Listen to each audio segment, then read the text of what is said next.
Assalamualaikum warahmatullahi wabarakatuh. Waalaikumsalam warahmatullahi wabarakatuh. Waalaikumsalam warahmatullahi wabarakatuh.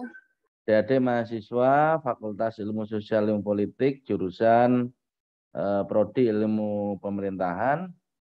Pada kesempatan kali ini kita masuk mata kuliah dasar-dasar logika dan pembahasan untuk chapter ke-10 ini berpikir ilmiah. Bisa langsung saya mulai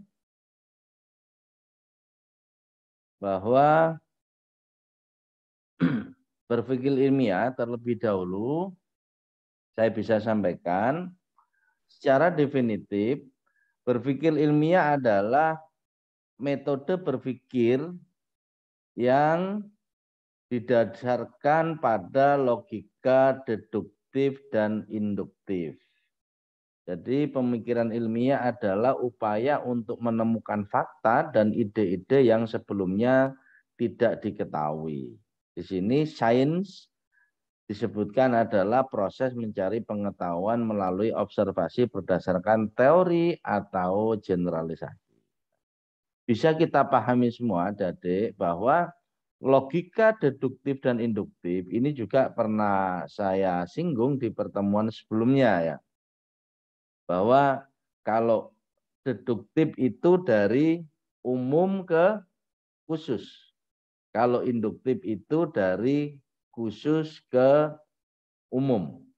Nah, itu sudah pernah saya jelaskan. Jadi kayak contoh semisal pembahasan di mahasiswa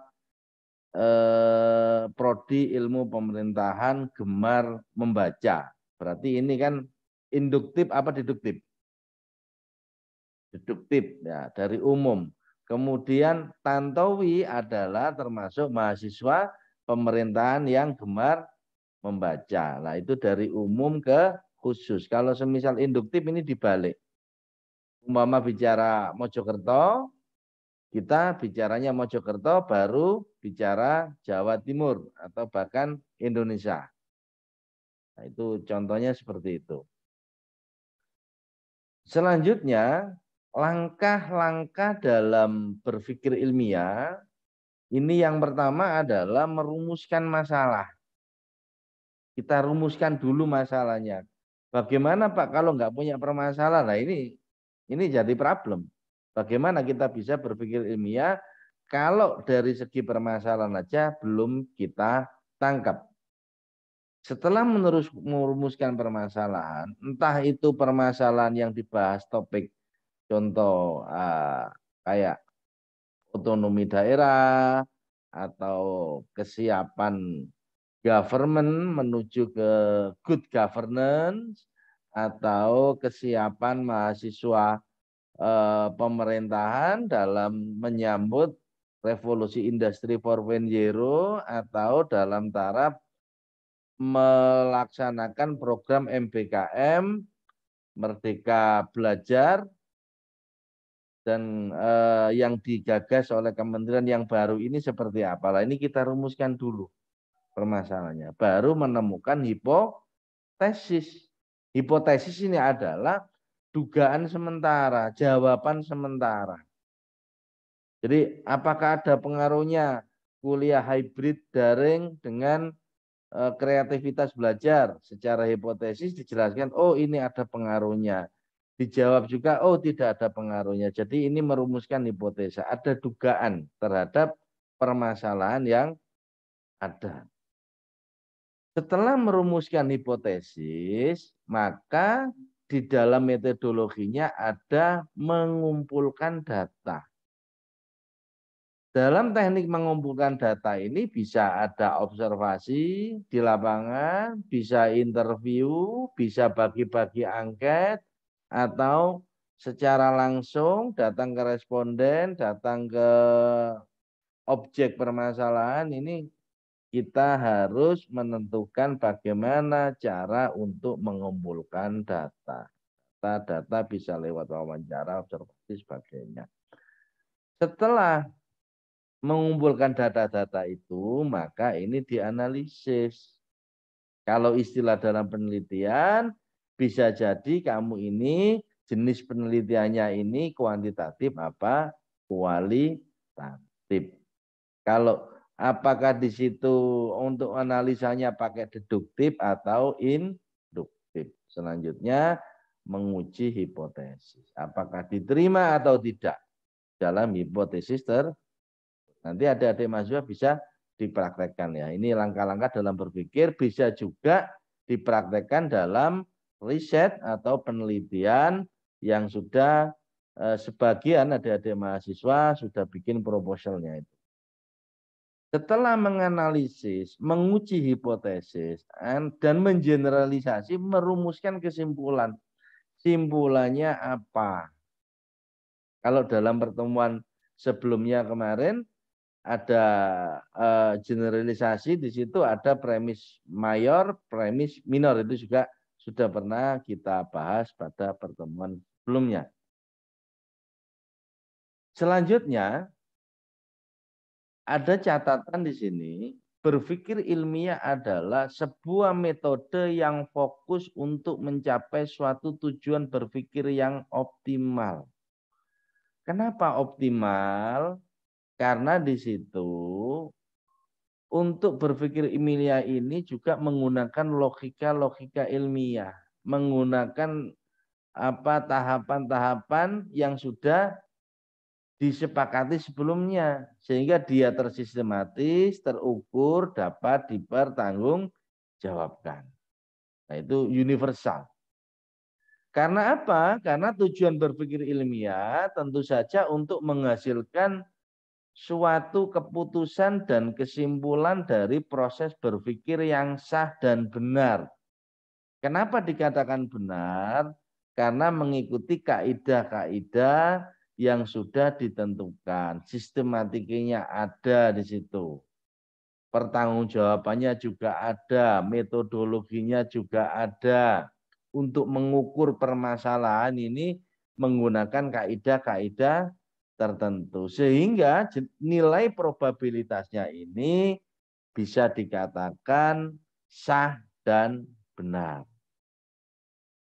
Berpikir ilmiah adalah sebuah proses panjang dan bersifat makro yang terjadi dalam diri seorang manusia. Kenapa tidak mikro, Pak? Ini makro global. Karena membutuhkan fase-fase juga. Ini terjadi pada diri seseorang.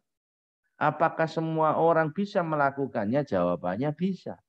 Tetapi kita lihat dulu persiapan mereka. Kalau mereka tidak memahami metodologinya, tidak memahami kaidah-kaidah, tidak memahami alur berpikirnya, maka bisa dikatakan mereka juga belum mampu untuk berpikir secara rasional. Untuk melewati serangkaian uji kebenaran, mulai dari proses pengamatan, perenungan, perbandingan, pengujian, penarikan keputusan hingga menyimpulkan, semuanya ada dalam satu paket berpikir ilmiah yang dalam interaksinya dengan masyarakat kemudian disebut dengan pengetahuan ilmiah. Nah, makanya ini disampaikan tadi bersifat makro karena melewati berbagai serangkaian uji kebenaran. Kalau kita langsung ke perbandingan, tidak melakukan pengamatan dulu tidak bisa.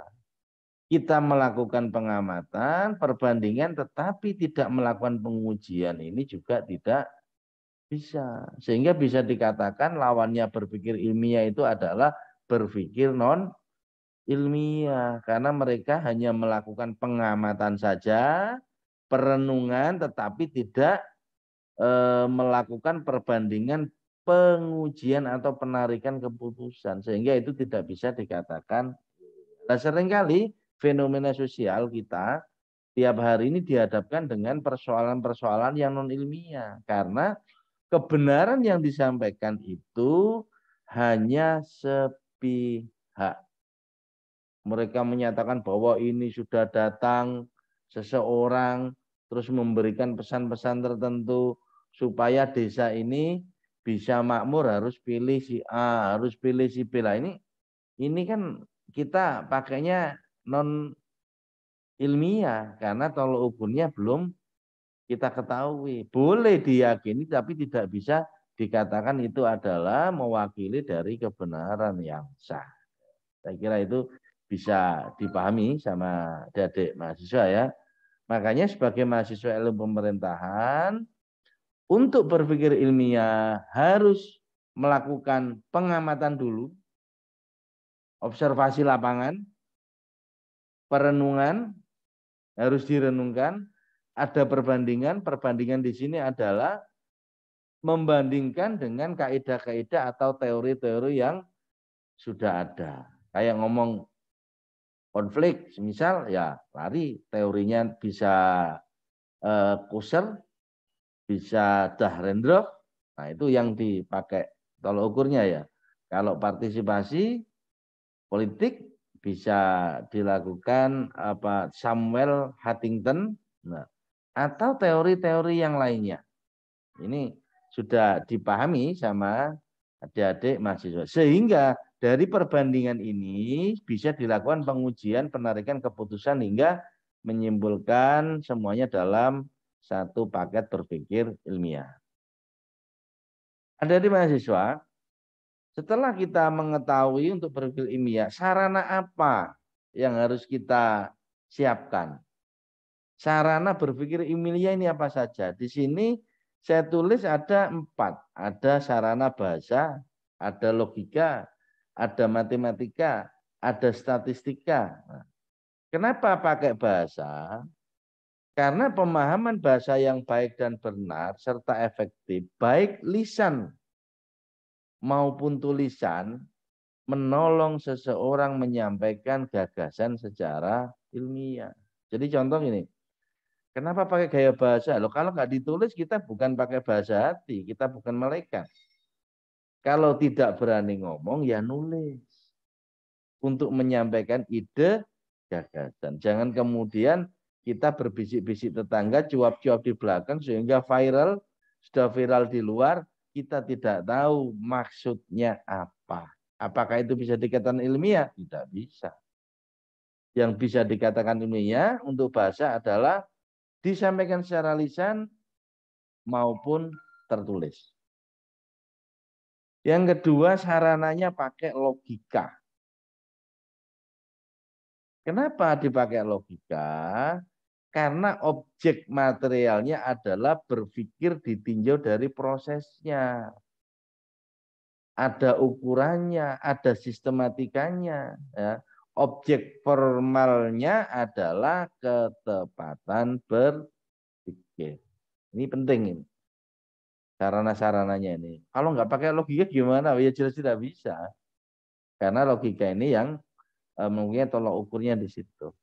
Yang ketiga ada matematika. Kenapa matematika bisa dijadikan sarana untuk berpikir ilmiah? Karena pendekatan logika kepada metode ilmu ukur menggunakan tanda-tanda atau simbol-simbol matematik. Makanya kalau orang mau riset penelitian itu harus paham matematika, karena di situ juga ada statistik.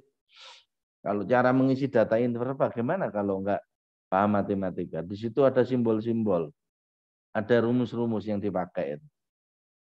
Sehingga matematika itu penting untuk dijadikan metode ilmu ukur ya. Yang terakhir statistik. Statistik adalah ilmu yang mempelajari bagaimana merencanakan, mengumpulkan, menganalisis, menginterpretasi dan mempresentasikan data. Nah, ini berarti menjurunya ke kalau orang penelitian itu ke kuantitatif. Karena kuantitatif identik dengan cara menghitung angka dengan rumus-rumus di situ.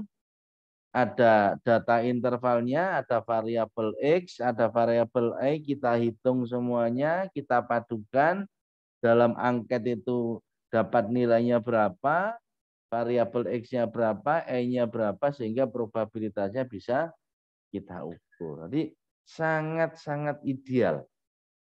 Statistika ini dijadikan sarana berpikir ilmiah.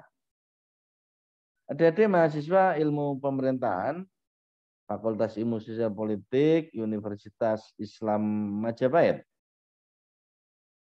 Setelah memahami sarana, ini menurut John Dewey 1993 bahwa proses berpikir reflektif yang dilakukan oleh individu akan mengikuti langkah-langkah sebagai berikut.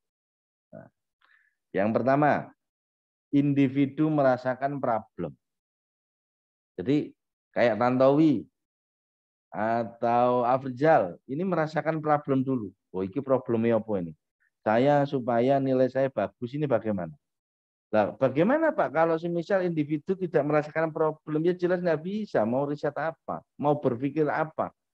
Problem aja nggak punya. Harus merasakan problem dulu. Oh, saya kepingin nilai A. Saya kepingin bisa bikin jurnal. Saya kepingin bisa muat jurnal Scopus. Ini kan problemnya ada.